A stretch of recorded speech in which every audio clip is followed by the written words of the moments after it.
नमस्कार मित्रांनो, आजच्या ह्या व्हिडिओमध्ये आपण फिक्स स्पीड एअर कॉम्प्रेसरच्या संपूर्ण डिस्प्लेबद्दल समजून घेणार आहोत। या ठिकाणी स्क्रीनवर आपण बघत असाल तर प्रत्येक कॉम्प्रेसरच्या डिस्प्लेला एक पासवर्ड सेट केलेला आहे। आता आपण या ठिकाणी पासवर्ड एंटर करून आतमधले जे काही ऑप्शन्स आहेत ते सगळे एक एक बारकाईने समजून घेणार आहोत। चला तर सर्व ऑप्शन समजून घेऊयात। या ठिकाणी पासवर्ड हा इनपुट केलेला आहे, त्यानंतर ते आपण ओपन करूया।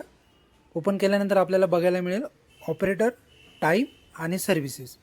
या ठिकाणी कॉम्प्रेसरचा जो अनलोड प्रेशर आहे तो 10 बार आहे आणि लोड प्रेशर हा 8 बार या ठिकाणी सेट केलेला आहे। कॉम्प्रेसर कॉमन मोड जो आहे तो दिलेला आहे। कॉम्प्रेसरची आपण लँग्वेजही सिलेक्ट करू शकता, पासवर्ड देखील वेळोवेळी चेंज करू शकता। कंट्रोल मोड हा ऑटो आहे आणि प्रेशर युनिट या ठिकाणी बारमध्ये सेट केलेला आहे। टेम्परेचर युनिट हे डिग्री सेल्सिअसमध्ये सेट केलेलं आहे। आता आपण खाली टाईममध्ये जाऊया। कॉम्प्रेसरचा जो काही स्टार्ट टाईम आहे तो 8 सेकंद आहे, लोड टाईम आहे तो 5 सेकंद या ठिकाणी सेट केलेला आहे। ऑटो स्टॉप 3 मिनिटानंतर आणि स्टॉप टाईम 3 सेकंदानंतर। स्टार्ट टाईम 30 सेकंदाचा आहे, रन टाईम 1000 आवर्सचा आहे।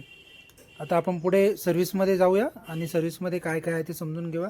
एअर फिल्टरची लाईफ 2000 तास आहे, ऑइल फिल्टरची लाईफ देखील 2000 तास आहे आणि ऑइल फाईन सेपरेटर आणि लुब्रिकेशन ऑइल या दोघांची लाईफ 4000 तास आहे।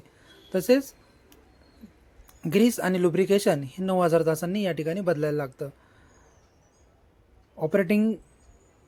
ऑपरेटिंग टाईम आणि सर्व्हिसेस हे तिन्ही ऑप्शन बघितल्यानंतर आपल्याला कॉम्प्रेसरची पूर्ण डिस्प्ले या ठिकाणी समजायला लागतो। मित्रांनो, फिक्स स्पीड कॉम्प्रेसरमध्ये लोड अनलोड या दोन कंडिशनवर कॉम्प्रेसर ऑपरेट होत असतं। या ठिकाणी आपण बघू शकता जो काही रन टाईम आहे तो 26255 तास आहे आणि लोड टाईम आहे 11592। म्हणजे या ठिकाणी आपल्याला हे स्पष्टपणे दिसतं की हे कॉम्प्रेसर खूप जास्त प्रमाणात अनलोड कंडिशनमध्ये फिरत आहे।